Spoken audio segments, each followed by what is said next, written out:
medium, kapasitasnya 7.700 sampai dengan 3.000 pax.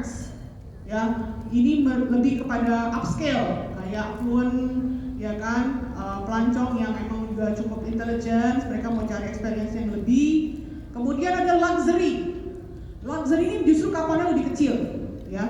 Kapalnya itu 100 sampai dengan 700. Kemudian ada expeditions, yang senang eksplorasi, ya, adventurous, itu kapalnya expedition, itu lebih kecil.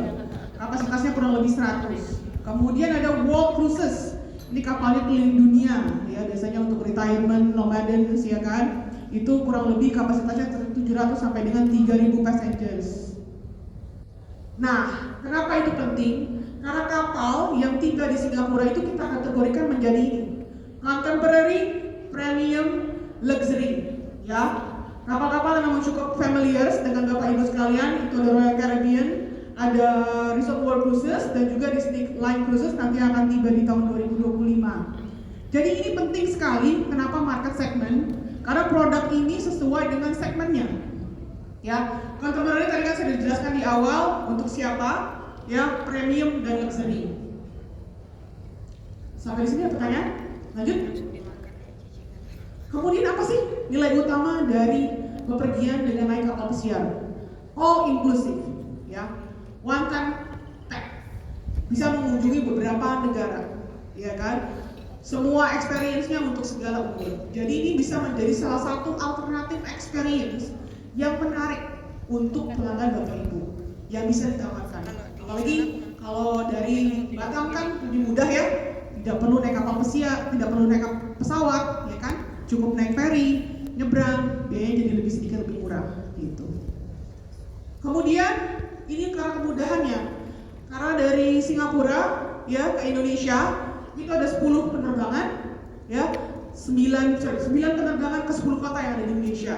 Jadi ini accessibility-nya juga lebih memudahkan untuk teman-teman yang berada di daerah yang ingin juga traveling ke Singapura naik kapal pesiar. Kemudian kita juga punya world class cruise centers, ada Singapore Cruise Centers dan juga Marina Bay Cruise Centers yang punya fasilitas yang cukup mumpuni, ya kan, ada fasilitas VIP juga di sana.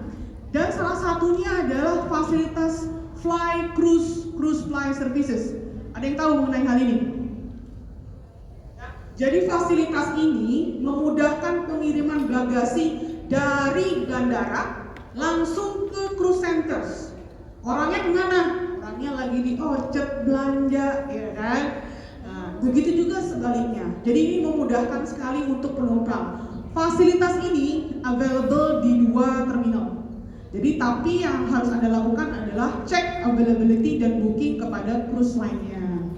Kita ini, si Marina Bay Cruise Centers dan Singapore Cruise Centers ini letaknya cukup strategis, ya. Accessible-nya mudah, mau dari terminal ferry maupun dari Changi Airport. Dan surrounding areanya pun cakupannya cukup strategis, ya. Bisa ke beberapa attractions yang ada di Sentosa, ya kan. Kemudian juga ada pricing area.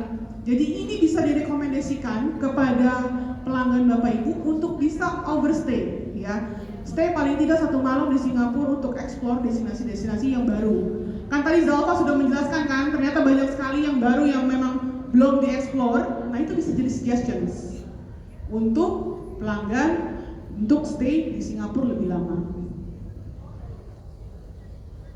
Nah ini line up untuk jalur-jalur perjalanan kapal pesiar dari Singapura sampai dengan 2-3 tahun mendatang.